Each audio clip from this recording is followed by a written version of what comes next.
नमस्कार, आप देख रहे हैं आवाज इंडिया, देश की भरोसेमंद आवाज। मैं हूं पिंकी।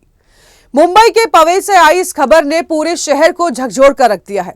रॉ स्टूडियो में बच्चों को बंधक बनाने वाला आरोपी रोहित आर्य अब नहीं रहा। पुलिस की कार्रवाई के दौरान हुई झड़प में उसे गोली लगी और इलाज के दौरान अस्पताल में उसकी मौत हो गई। बताया जा रहा है कि आरोपी मानसिक रूप से अस्थिर था, लेकिन इस कहानी की जड़ें इससे कई ज्यादा गहरी हैं। दरअसल रोहित आर्य महाराष्ट्र शिक्षा विभाग के कई बड़े प्रोजेक्ट से जुड़ रहा था। उसका दावा था कि सरकार पर उसके 2 करोड़ रुपए बकाया थे। कर्ज और गुस्से की इसी उबाल ने उसे बंधक ड्रामा तक पहुंचा दिया। लेकिन अब इस पूरे मामले ने राजनीतिक रंग भी ले लिया है। मुंबई कांग्रेस अध्यक्ष वर्षा गायकवाड़ ने राज्य सरकार पर लापरवाही और कानून व्यवस्था की नाकामी का आरोप लगाया है। उनका कहना है कि सरकार की लापरवाही ने आज बच्चों की जान खतरे में डाल दी है। माता पिता को क्या जवाब देगी ये सरकार?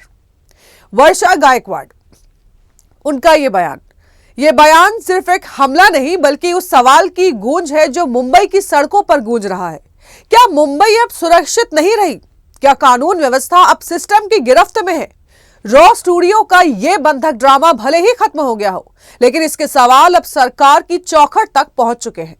आज जो पवई इलाके में जो घटना हुई उसका बड़े पैमाने पे कहीं ना कहीं वापस ये सोच में हमें देखना होगा कि जिस तरह से बच्चों को जो है किडनैप करके उसके माध्यम से जो ब्लैकमेलिंग करने का काम हुआ वो काफी हद तक बहुत आश्चर्य करने वाला था।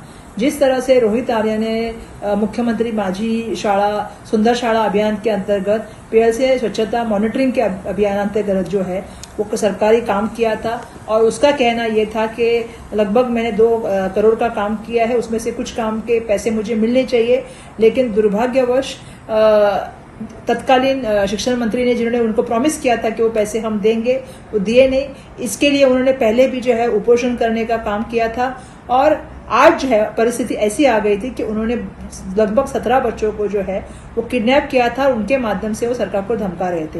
ये ठेकेदारों के पैसे नहीं देना ये सरकार की लापरवाही का और एक उदाहरण है।